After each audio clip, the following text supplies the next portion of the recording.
Welcome to Sena Gurukul with new topic Rowlatt act.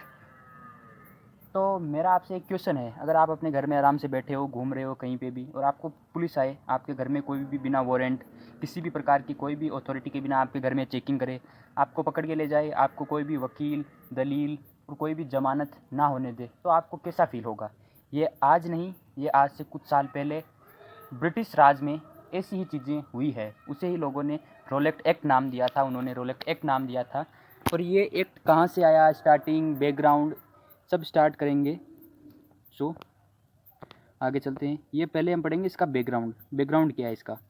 Background before the act, इसका during world war first 1914 और 18, यानी तब की बात है वर्ल्ड वॉर फर्स्ट की। The British government impose several recessive law in India under the defence Indian act, यानी जो डिफेंस ऑफ इंडिया एक्ट 1915 था, उसके अंडर के अंदर इंडिया के अंदर ब्रिटिश सर ने कुछ ऐसे एक्ट्स लाए थे, कुछ ऐसे एक्ट लेके आए थे जिससे इंडिया के अंदर जो नेशनलिस्ट मूवमेंट्स है उन्हें वो सप्रेस कर सके। प्रोमिस, उन्होंने ये प्रोमिस किया था, उन्होंने ये बोला था कि अगर आप वर्ल्ड वॉर फर्स्ट में हमारा साथ दे दोगे तो हम आपको फ्रीडम, आज़ादी दे देंगे। तो ये क्या, after the war Indian expected constitutional reform and civil liberties as a reward for their support during the World War, यानी ये वादा किया था कि आपको वर्ल्ड वॉर के बाद में जो ये सिविल रिफॉर्म्स है और कॉन्स्टिट्यूशनल रिफॉर्म्स और सिविल लाइबिलिटीज़ है वो आपको एज ए रिवॉर्ड दे दिया जाएगा अगर आप हमारा साथ दोगे। तो इंडिया ने वर्ल्ड वॉर फर्स्ट में साथ दिया। However, instead of easing repress, the British passed the Rolect Act in 1919, which was seen as a arbitrary, यानी आराम से किसी भी बात को बैठकर सुलझाने की वजह उन्होंने एक एक्ट अपना दिया।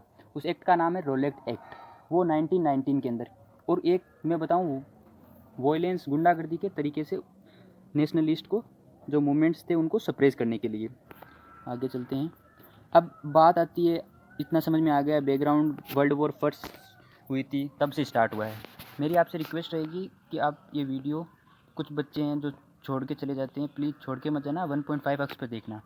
अगर 5 मिनट से या 10 मिनट के वीडियो से अगर आपके 8 नंबर बन रहे हैं तो उसमें क्या मुश्किल हो रही है? 8 मिनट तो आप घूमते फिरते निकाल दो।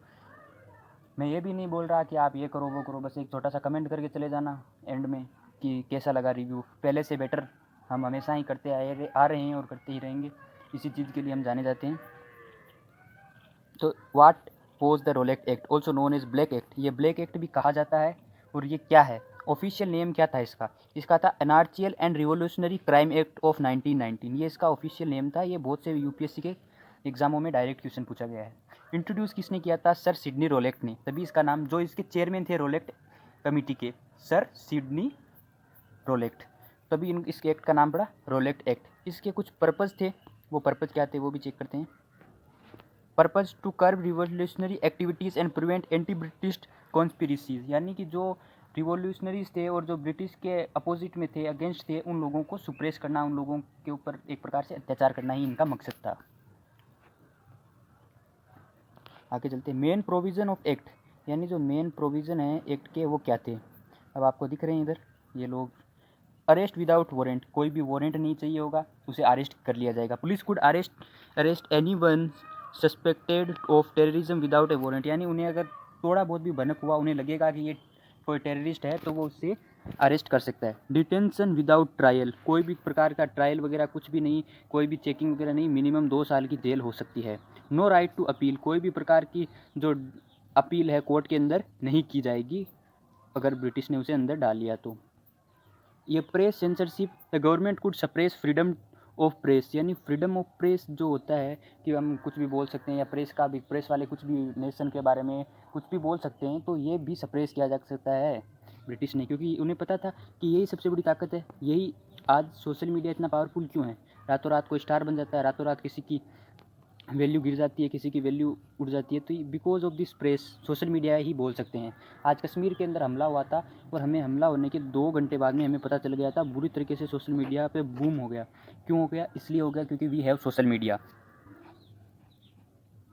मेन प्रोविज़न क्या थे इस एक्ट के, जो मैंने वहाँ पे लिख दिया, और आप यहाँ पे रिवीजन करने के लिए कोई नोट्स वगैरह डालो इस पीडीएफ में, तो उस हिसाब से आप देख सकते हो, ये सेम ही है, वो मैंने वहाँ पे कर दिया।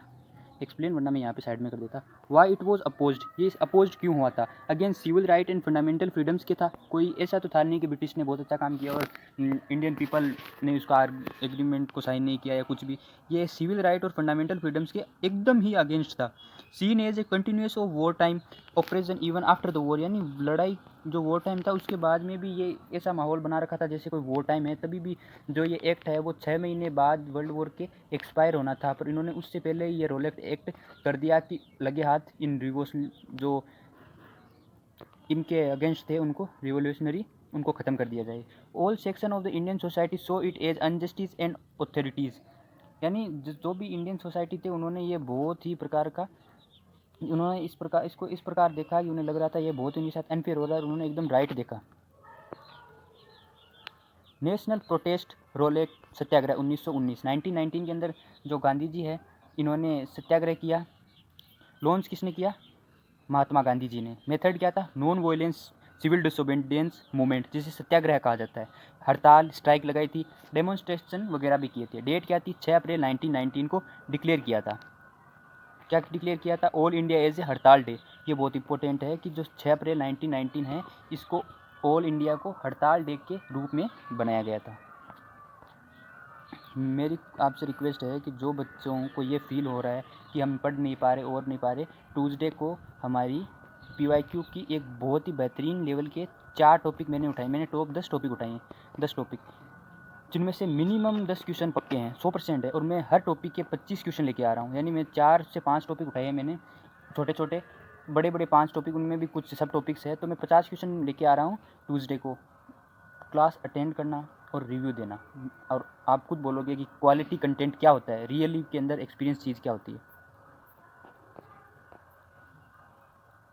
इसके जो बहुत ही इम्पैक्ट थे वो क्या थे कि लार्ज स्केल के अंदर जो डेमोन्स्ट्रेशन हुए थे, कहाँ पे हुए थे? दिल्ली, बॉम्बे, पंजाब, कलकत्ता और अदर सिटीज़ में। और पंजाब में तो बहुत ही खतरनाक हुआ था क्योंकि पंजाब वालों के साथ ही हुआ था। Violent outbreak in some area specially Punjab, यानी स्पेशली पंजाब के अंदर तो वॉयलेंस भी खतरनाक लेवल का चला गया था। British responded with a brutal force, arrest, firing, और यानी उन्होंने जो फायरिंग वगैरह की थी उन्होंने निर्दयता का परिचय दिया। अब बात है 13 अप्रैल 1919 की, जलियांवाला बाग की, जो इन्होंने अपना निर्दयता या अपना जानवरता का परिचय दिया। आप ये सीन देख सकते हो और ये इधर आप देख सकते हो। लोकेशन थी अमृतसर पंजाब की, लोकेशन थी अमृतसर पंजाब की। इवेंट क्या था? एक पीसफुल गैदरिंग थी जलियांवाला बाग में। किस लिए? वो लोग प्रोटेस्ट करने आए थे बस रोलेक्ट एक्ट का।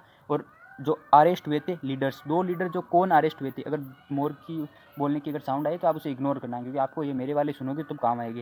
वहाँ पे ऑप्शन में मोर नहीं आएगा एग्जाम के अंदर। 2 जो बहुत ही इंपॉर्टेंट लीडर्स थे वो कौन थे? सैफुद्दीन किचलू और सत्यपाल सिंह, ये 2 थे, डॉक्टर थे। इन दोनों को अरेस्ट कर लिया था। तो इनके लिए और जो रोलेक्ट एक्ट है उनके लिए इन्होंने एक शांतिपूर्ण, ये कह सकते हो सत्याग्रह कह सकते हो, प्रोटेस्ट कह सकते हो, वो करने आए थे। ब्रिटिश ऑफिसर था उस टाइम जनरल डायर।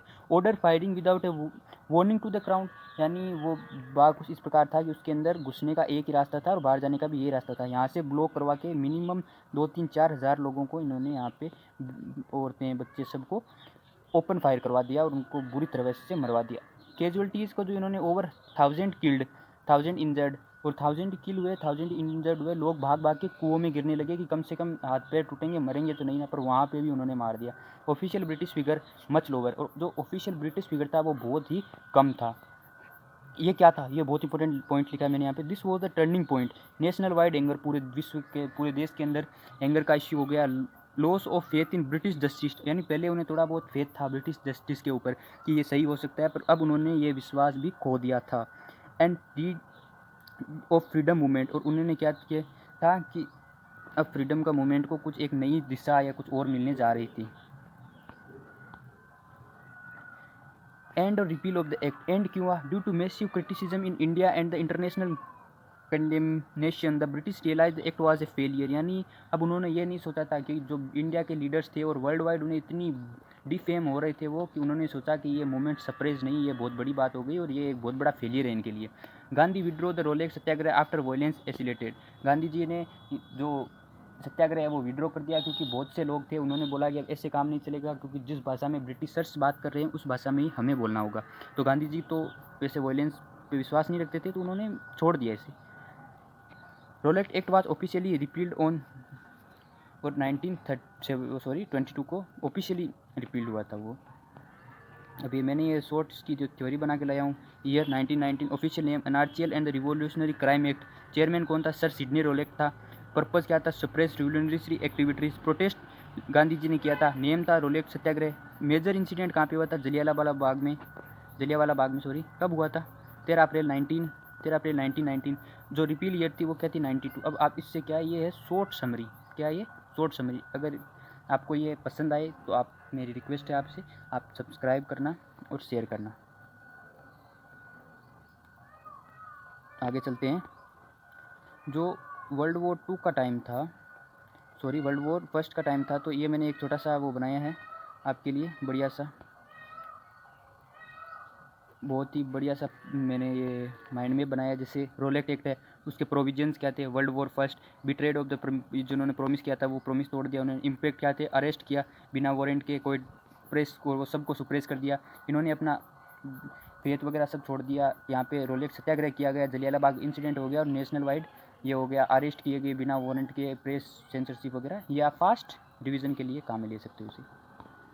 अब क्या हुआ आपको पता ही है कि शूट्स मिनिस्टर किल नाइट्स, ये आपको भी पता चलेगा कि उधम सिंह जी जैसे वीर भी इस धरती पे आपको पता है। मिल्खा सिंह जी आपको पता ही है कहाँ से हैं, तो उधम सिंह जी भी वहीं से हैं, अब पंजाब से हैं।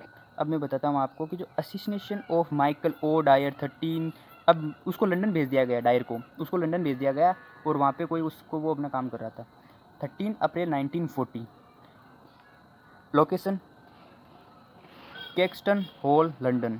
Event public meeting of the East India Association, वहाँ पे थी ईस्ट इंडिया एसोसिएशन की meeting. Udham Singh hid a revolver in book, यानी उन्होंने अपनी बुक के अंदर एक रिवॉल्वर छुपाई। As O'Dwyer come forward to speak, Singh shot him twice killing him instantly, यानी उन्होंने 2 शॉट मारे और दोनों दूसरे शॉट में वो ऑन स्पॉट खत्म हो गए वहीं पे। Udham Singh kept his promise of revenge after 21 years, यानी उन्होंने जो बदला था वो लेने का वादा किया था और उन्होंने 21 साल के बाद अपना वादा पूरा कर दिया। तो ये है Veer Udham Singh ji. Legacy of Udham Singh, remembered as a hero, as Shaheed martyr, regarded as Shaheed e आजम उधम सिंह, यानी इन्हें ये इस तरीके से रिगार्डेड किया जाता है। स्टैचू और memorial in Punjab across India, statue वगैरह बनाए गए हैं। His were brought back to India in 1974 and buried in Sunam, यानी उनकी जो एस वगैरह है उनको 1974 में लेके यहाँ पे दफनाया गया। ऐसे बेहतरीन लेवल के कंटेंट के लिए आप सब्सक्राइब करें सेना गुरुकुल को। Thank you to all.